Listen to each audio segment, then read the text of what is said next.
Hi there, everyone. Thank you so much for coming and spending the first part of your morning with me here, learning a little bit about how our shelter here in Ithaca, the SPCA of Tompkins County, runs our admissions program, and a lot of the ideas that we are implementing currently and plan to implement in the future.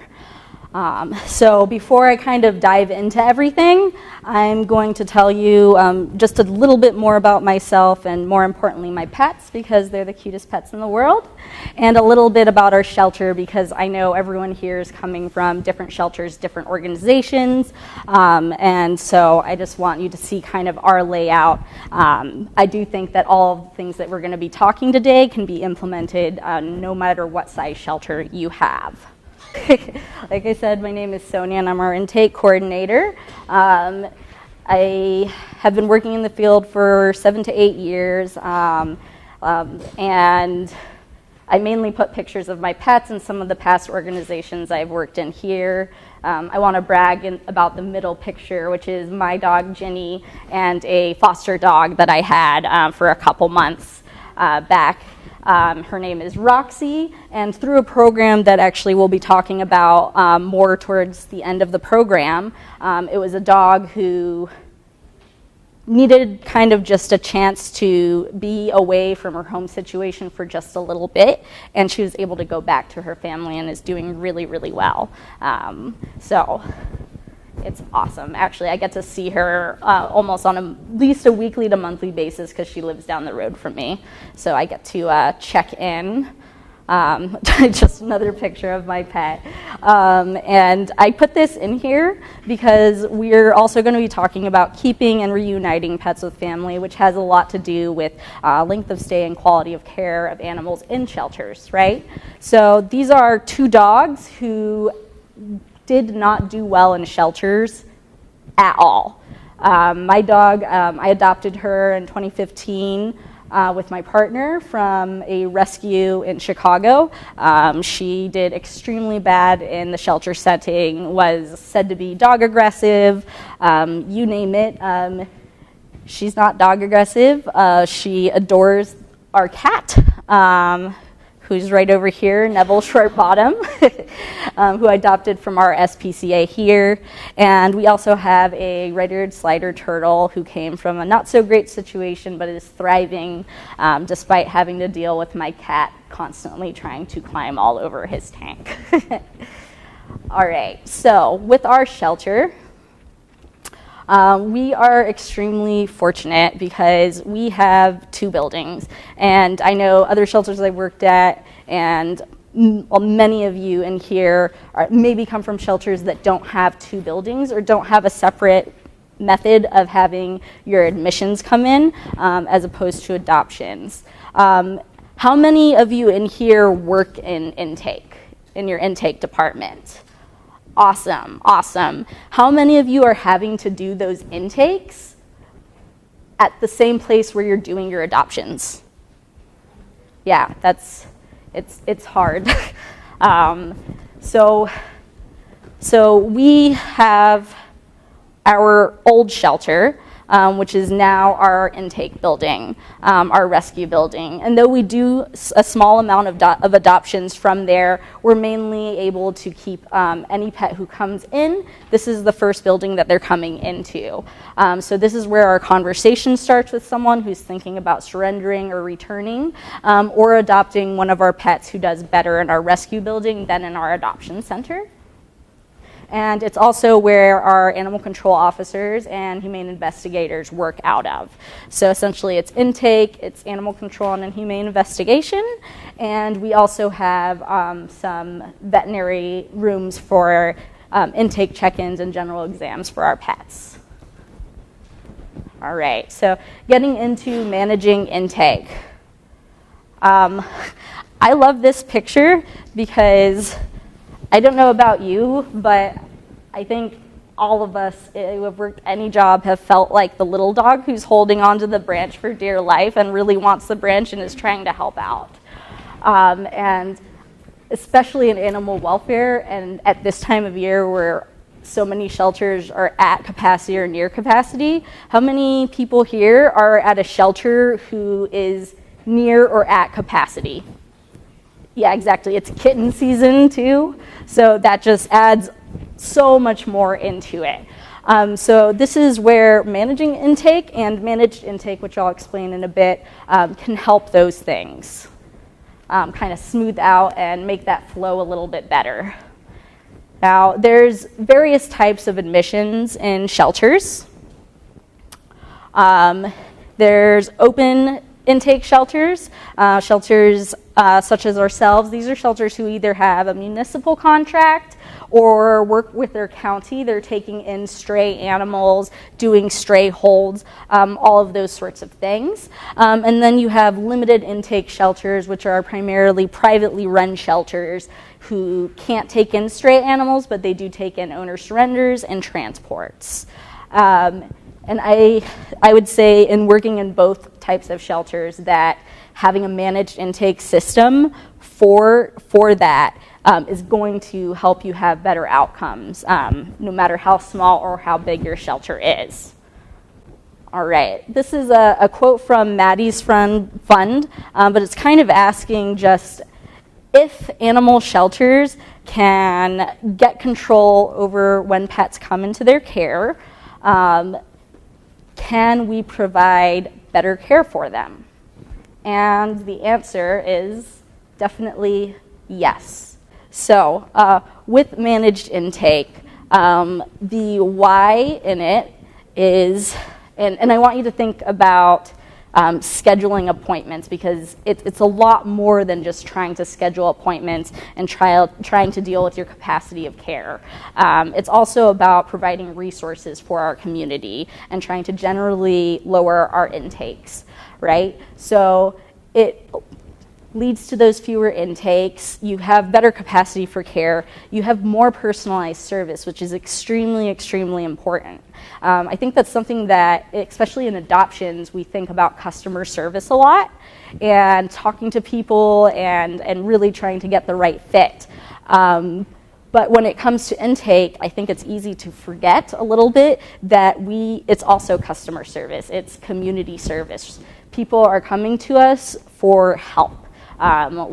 In one way or the other. Sometimes it's negative, sometimes it's sad and emotional, but they are coming to us for help first and foremost. So being able to provide personalized service to where it's not just a yes or no, you're coming into the shelter now or not, is going to lead to overall better outcomes. In preparing for this, I was trying to find some pretty concrete data on shelter intakes that have adopted managed protocols. And what I found was that in 2 big studies is that the decrease of animals coming in can be up to 30%. Now, that is a really big number. And that's not going to be the same number for every shelter. But even if you're decreasing just a small amount, even if you're decreasing, like let's say you're trying to do managed intake for a month and you're able to help 1 dog stay with their family, it's worth it. And it's going to carry on into the rest of your work. So yesterday, I'm not sure if there's anyone in this room that I was bugging at breakfast yesterday, but I was trying to talk to a lot of people about what they thought managed intake really meant and how they felt about it. And I got mixed answers on that.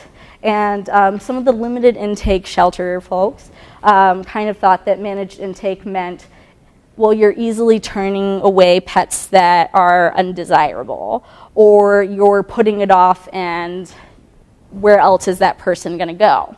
And it's true, where else is that person going to go? They're coming to us because they want that help for them and their pet.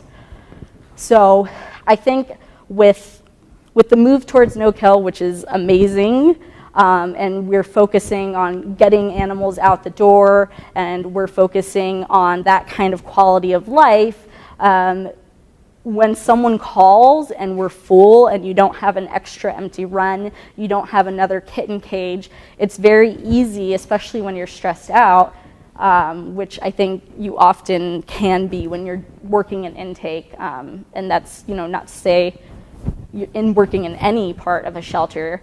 It's really easy to say no. But how would you feel if you called up your favorite restaurant and you said, hey, I was hoping to get a reservation. It could be this week or next week. I'm pretty open. And they say, no, we're full this week, bye. You might not call that place again. You might call, if you're me, and say like, hey, I was open to, talking about this a little bit more. But take that and put that in a shelter setting. Someone who's coming in who is thinking about one of the hardest decisions that they have to often make, which is deciding to relinquish their pet. So we want to make sure that even if we are at capacity for care, when we're scheduling intakes and talking about these intakes, we're really making sure that that person feels that they can reach out to us and that we'll keep that conversation going. It's not just, no, we can't do it now, I'm going to put you on a wait list. It's, no, let's figure out if that animal needs to come in right now, if they are ill, if their owners are ill, if there's an emergency. And it's just the way to have a better outcome for everyone involved, including that person who maybe years from now they had to surrender a cat today, wants to adopt a pet in the future. So we don't want them to feel that stigma that is so big in animal sheltering, which is that surrendering a pet, no matter what, is wrong. Because it's not always wrong. Sometimes it's in the best interest of the pet and the animal, and sometimes life just happens. And there are things that don't allow us to be able to hold on to our pets. And again, that's what we're here for. We're here for our community. So, when we talk about keeping pets with their people, and this all rolls in together, so keeping pets with their people, trying to keep them with their family, or trying to decide with that person if relinquishment is the right way to go. So, I have 4 bullet points that I go off of when I'm talking to someone. So preferably we're having people call in because we try to do it appointment-based for owner surrenders and returns, but sometimes it's them walking in the door, sometimes it's an email. And we want that conversation to be open-ended. And in that conversation, no matter how long or short it may be, we want to make sure that we are able to start identifying the issues of why that animal is maybe or maybe not going to come into the shelter, or maybe needs to be rehomed, right?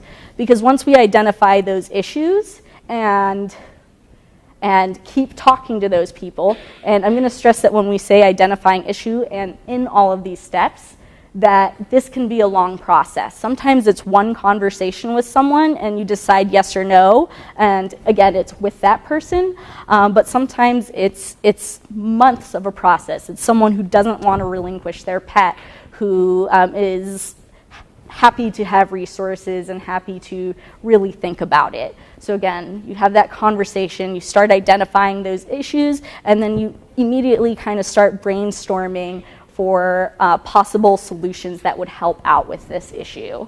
And then from there, you decide your process and where you're going to take your next step.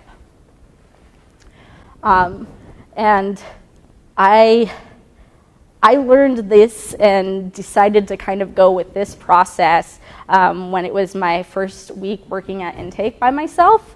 And I think it sounds weird to a lot of people, but I've wanted to work in intake and work with people who are relinquishing pets since I had my first job as a kennel tech.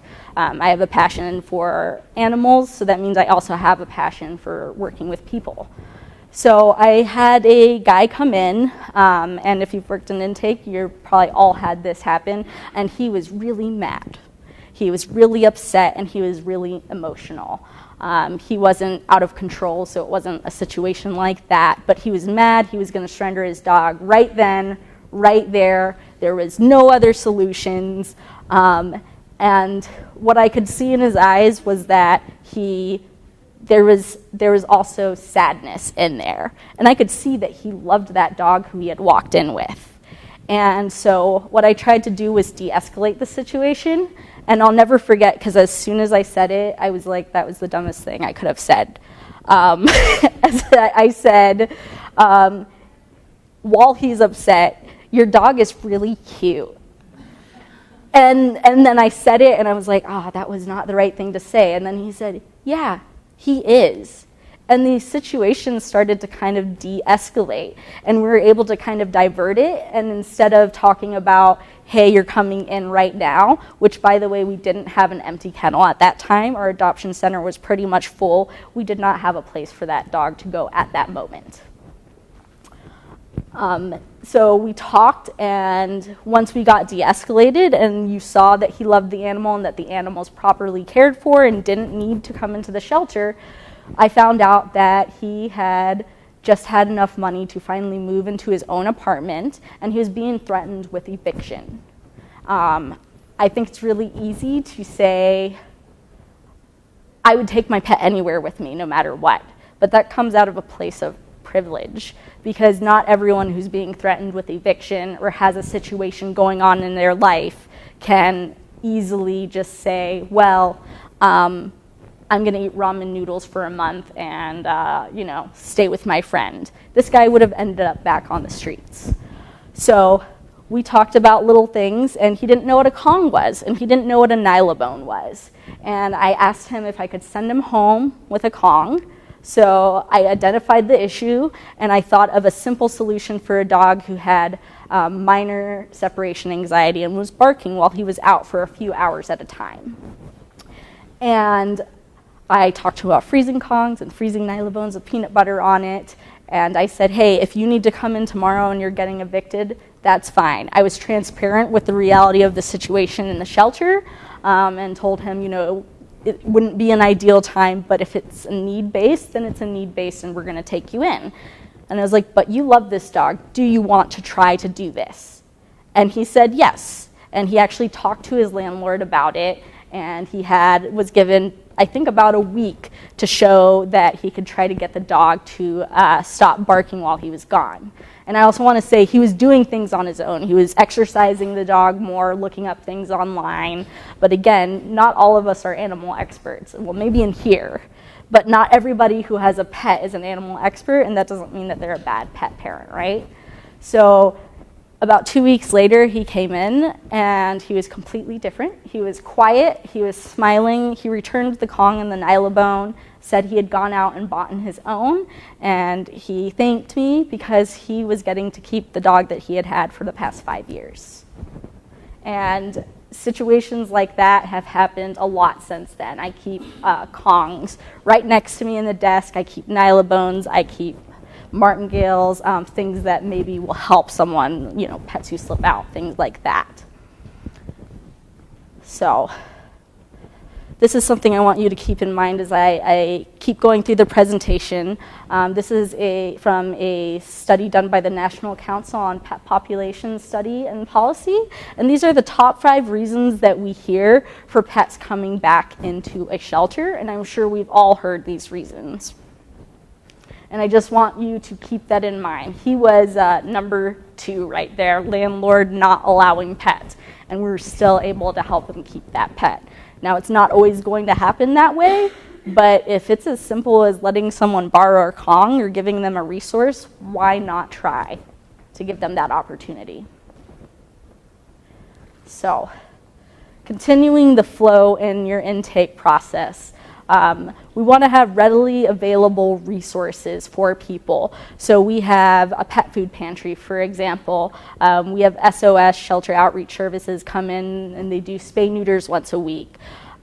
We have VIP Pet Care up there. We're not associated with them, but it's something that we can give to someone who's looking for low-cost veterinary care, for vaccines and things like that, and surrender and stray profiles, which can also help keep a pet with their person. I've seen that happen quite a few times.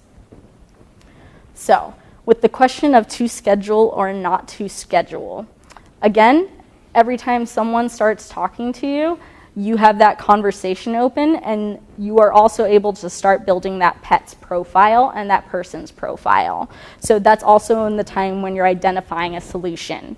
I'm really big on keeping records. I don't think there's volunteers from our shelter. I don't think there's any staff members, but they would probably be snickering because I'm obsessed with memos and PetPoint, our software system, and having better communication overall in our shelter.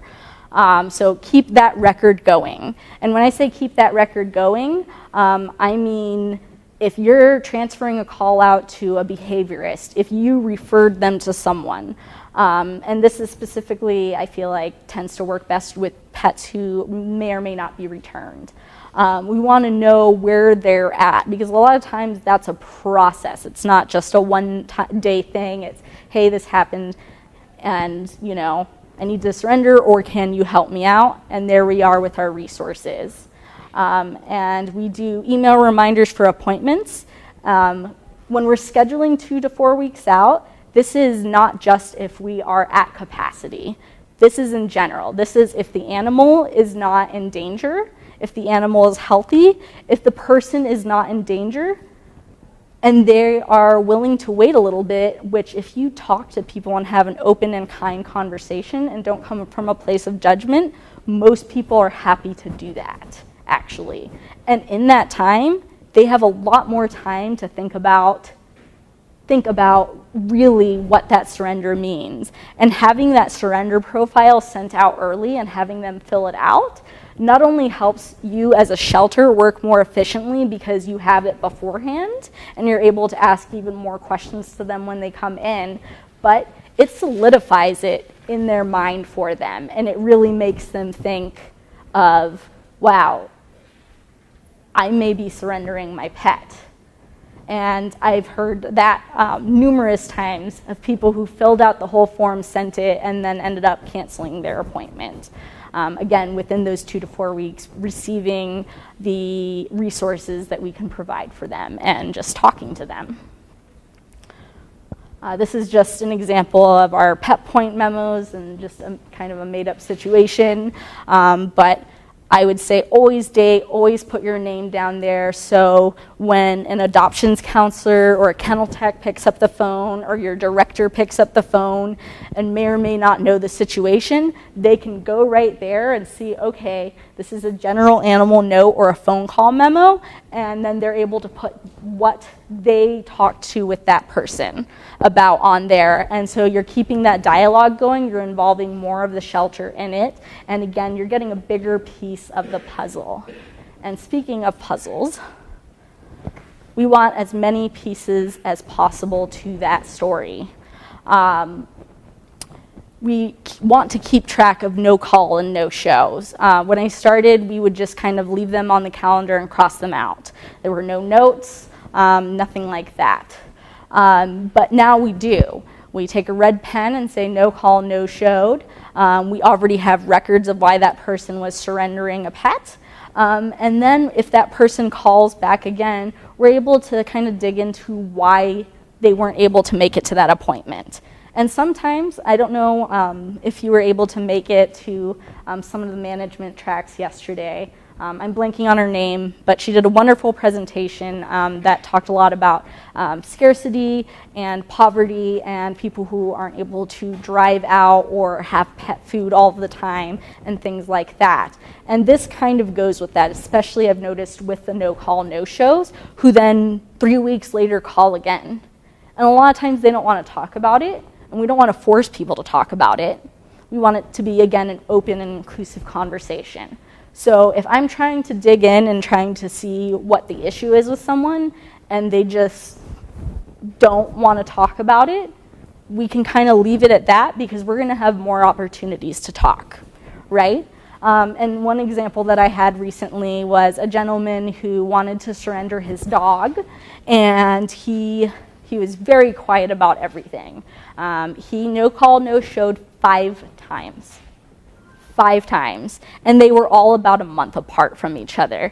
So what I saw was, I think this guy wants to keep his dog and doesn't know what to ask or what to do. And every time it comes down to it, because I asked, do you have transportation?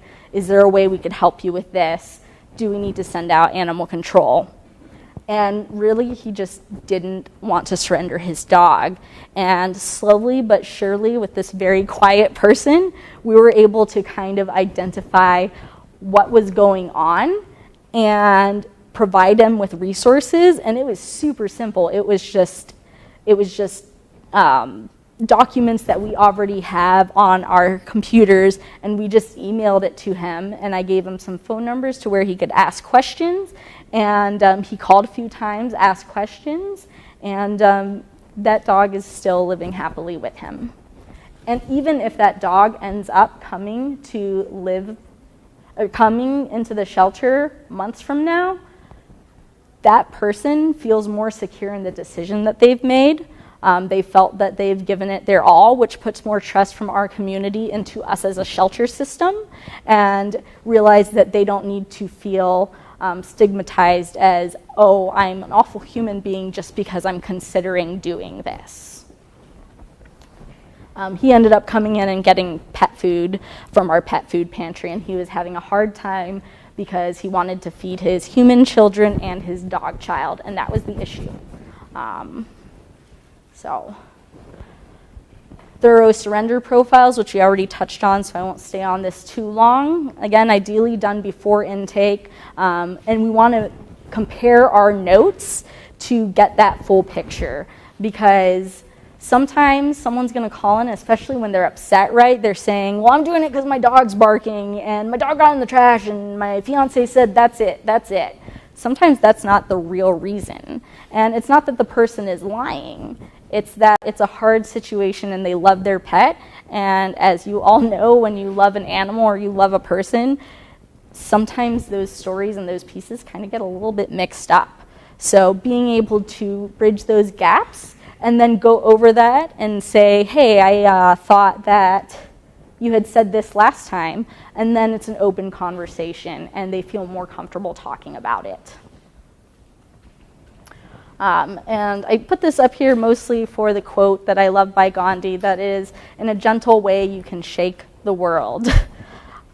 And I've been talking a lot about flow. That doesn't mean you can't shake things up, and that doesn't mean that you don't need to try new things. One quote that I really don't like is that if it's not broken, don't fix it. Because just because it's not broken doesn't mean that you can make it better. And it doesn't mean that you can't save more lives just because you're at 90%.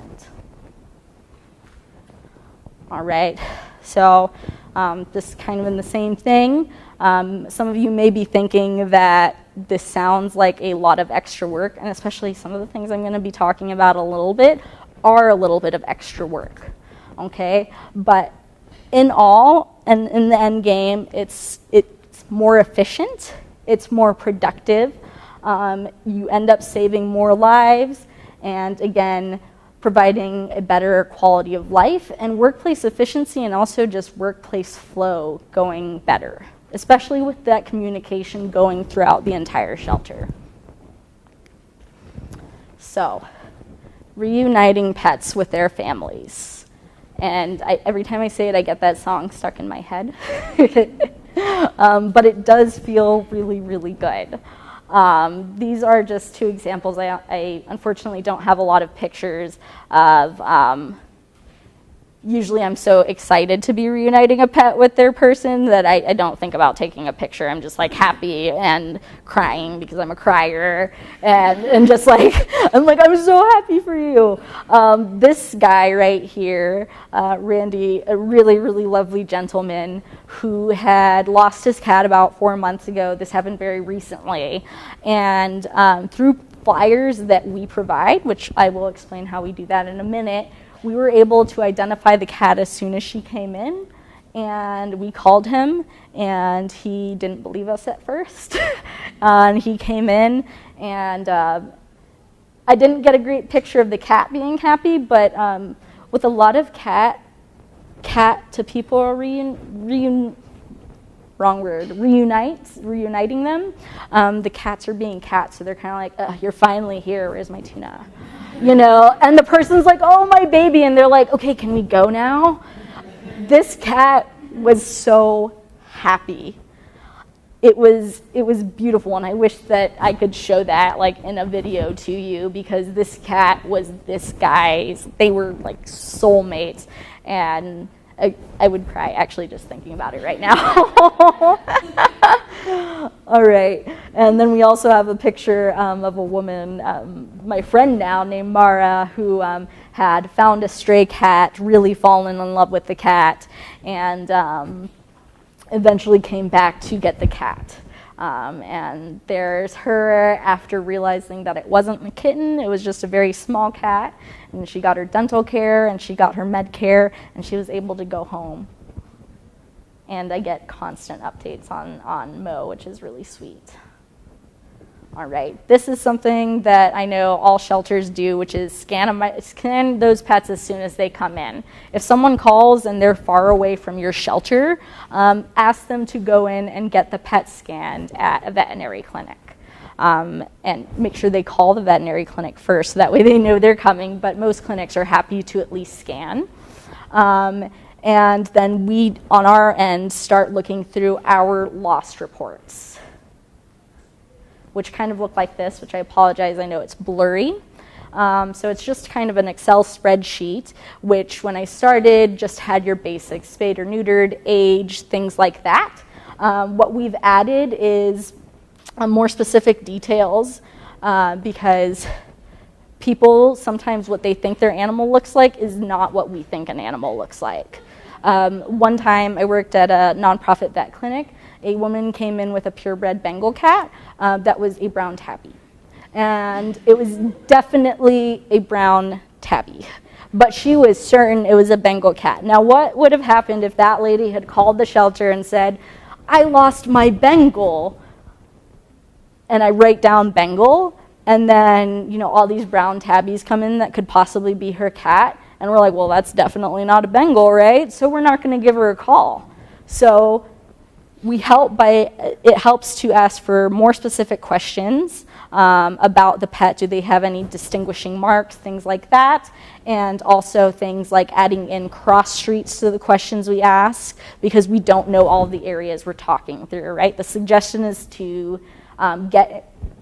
notify shelters within a 60-mile radius of you when you have a pet who's gone missing. So if you don't know those areas, it's as simple as hopping onto Google Maps and saying, I have no idea where that is, but here's that cross street, and you actually found that cat in that area. So let's see if we can give a call and see if you don't even need to come into the shelter to bring in the cat. We can just put you guys together. And we've seen a lot of success with that. And I think a little bit more importantly is we ask people for pictures of their pets now. And we make lost flyers for them, and it's templated, so it's super easy to do. And we put it up on our own board, and we also categorize it in folders on our desktop. So it's as simple as if you see kind of right at the end here, which is blurry, C1, C2. Yellow just means a pet that's gone home. So we're able to go through and open up, July and see if C1 matches this cat who just came in, or D2 matches the dog who just came in. So this is an example of what our flyers, lost pet flyers, look like. Now, we save them like this every time we make it. We use that number right down here because we put it on our own board for us to see, and it's actually really helpful because members of the community who are bringing in a stray pet, especially if they have to wait, they tend to stand and look at that board, and sometimes they've been able to say, oh, actually it's this cat right here, which is awesome. And so we have the basic things we need, contact information and everything. We try to put any distinguishing marks on there. We put the date that they were lost and the name of the pet on there. And again, once you make that template, it really only takes like 30 seconds to punch in that picture and put in all that information. We also have an email that goes out. So once they send us a picture, we're able to send them a templated email, which I don't have on here, but I'm happy to send out to anyone to kind of see how we do it. And it will also be online when the PowerPoint's online. but it's a templated email that gives you advice of where to post flyers, of where to look on Facebook, Craigslist, different websites that may or may not have postings of lost and found pets or just pet sightings. So this is our lost pet board and found. All these guys over here are pets that have been reunited, and a pretty decent amount. I haven't done a count since I took this picture a couple months ago, but at the last count, it was about 60% of them were reunited because of the flyers. Not everyone is going to make a flyer, and maybe those people were going to make flyers anyways, but those were specifically not that we identified through the flyer. It was because that person got sent that flyer and then said, well, now all I have to do is make copies, and they put it out, and then they called us to let us know. So we know that it's working. And then again, this is where people tend to kind of look and see the lost pets that we have over here, and try to identify while they wait to talk to me. I like this because we get a lot of calls about stray cats.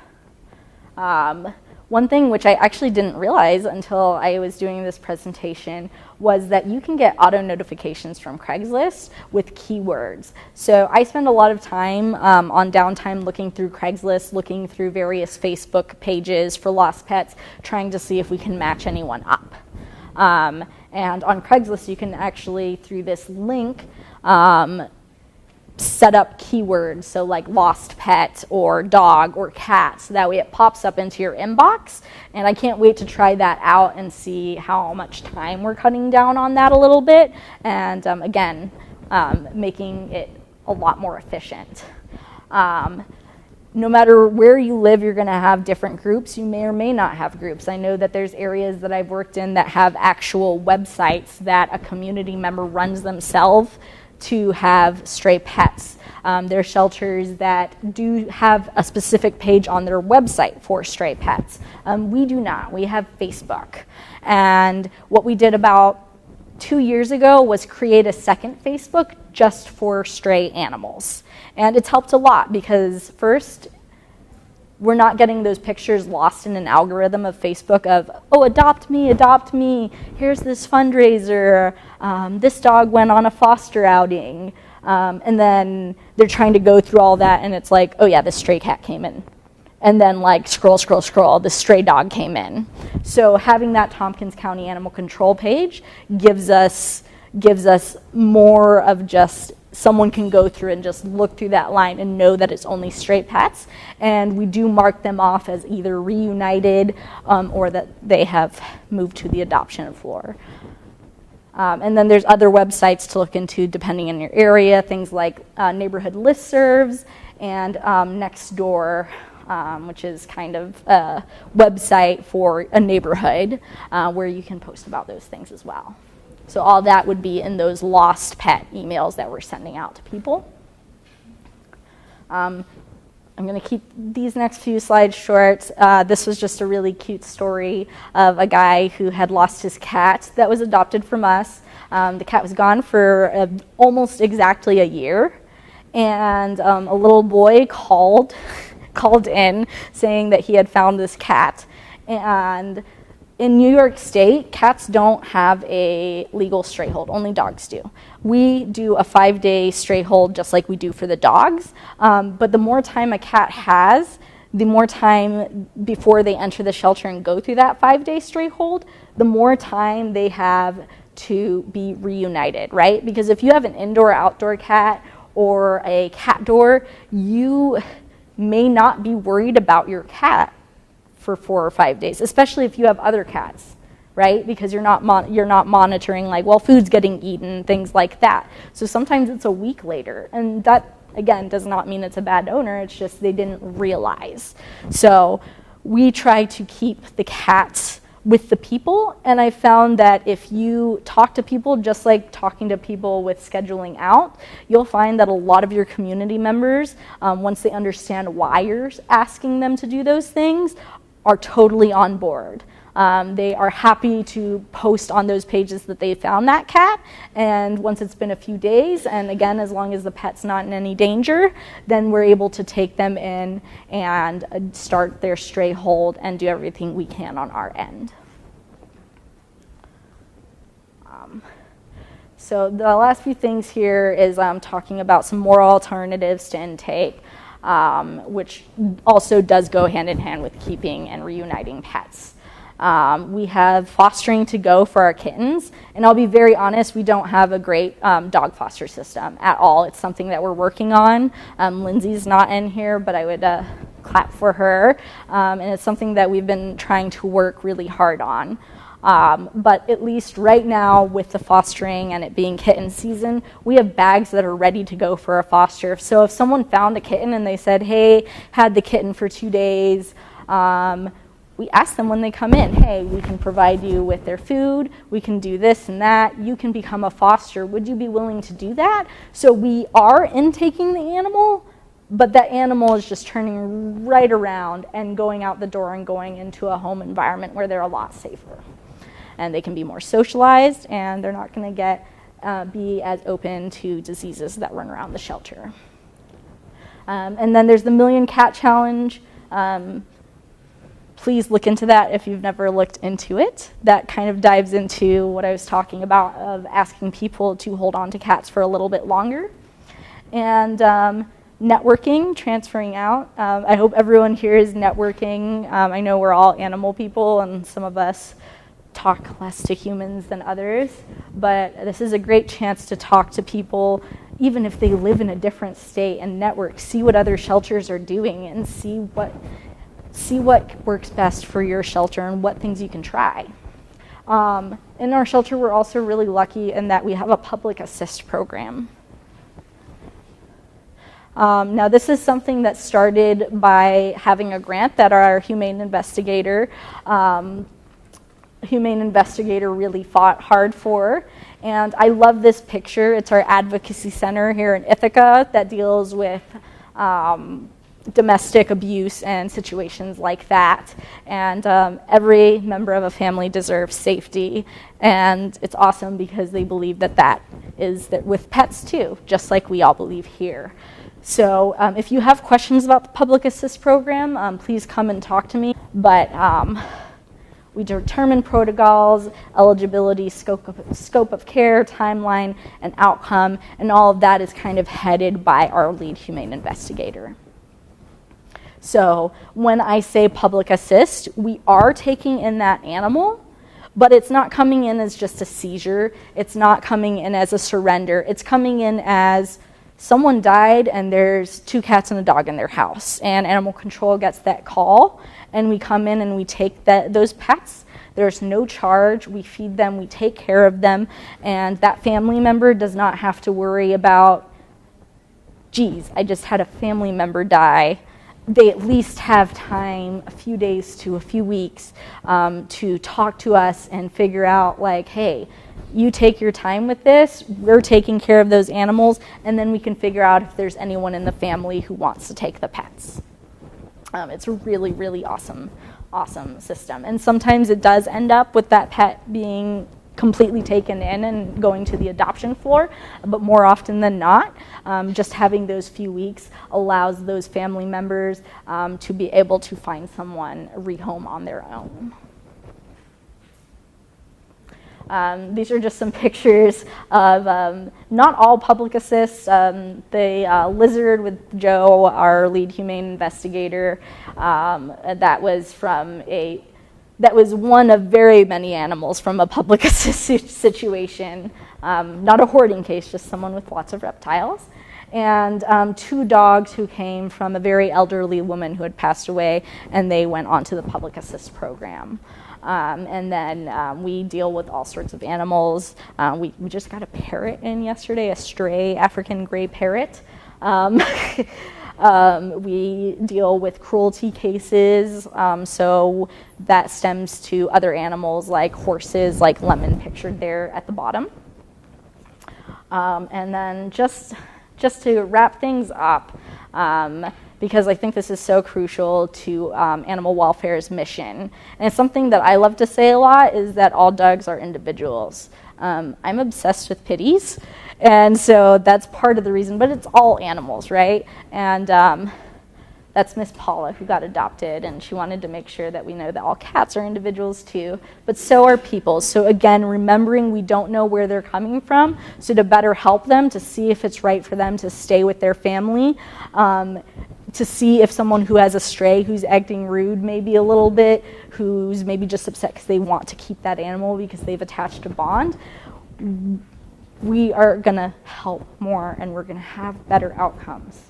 I feel like I've said that a lot, but I can't stress it enough. So please don't be an angry rescuer. It's okay to get angry. I do Muay Thai because that helps me with my outlet. It's okay to get upset. We work in a field where there's euthanasias, there's sad things happening, and it's just the truth to the matter. Compassion fatigue is a real thing, and I think there's a special type of compassion fatigue when it comes to working in intakes, because it's easy, again, to judge people. That angry guy, he's not helpful. He's yelling, he's upset. Maybe someone just walked in and he's automatically like, oh, this person's gonna come and just dump this dog on us. But we don't know the situation, right?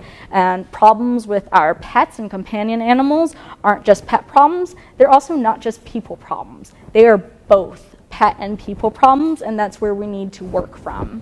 Our work is an extremely critical service, not just for our community, but again, working with our community. And I hope as we move forward in animal welfare, and I know more and more shelters are doing it, that we are working with them. Just leave this up for a sec. Please don't be that person who loves animals but hates people. It's okay to like animals more than people. I love people and I love animals, but I love my dog more than anyone in this room, and my partner's here. He would agree and say the same thing about me. But if you are in that position of working with people, and I'm saying that not just as a staff member, as a volunteer, as a member of your community. If you have a friend who's trying to surrender a pet, having those issues, don't come at them from a place of judgment immediately, because again, you don't know what's going on. And I'm not going to go through that list, but it is a great list of kind of making sure you have your bearings. When you talk to someone, especially when you get upset. Sometimes I have to put the phone down if someone's yelling at me and just take a breather, drink some coffee, and get back on the phone. And that's okay to do.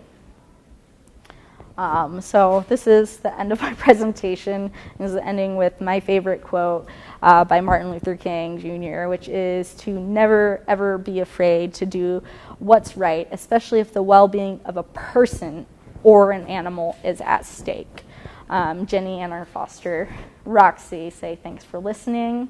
So thank you guys for listening. If you have any questions, I'll be up here for a minute. And thanks.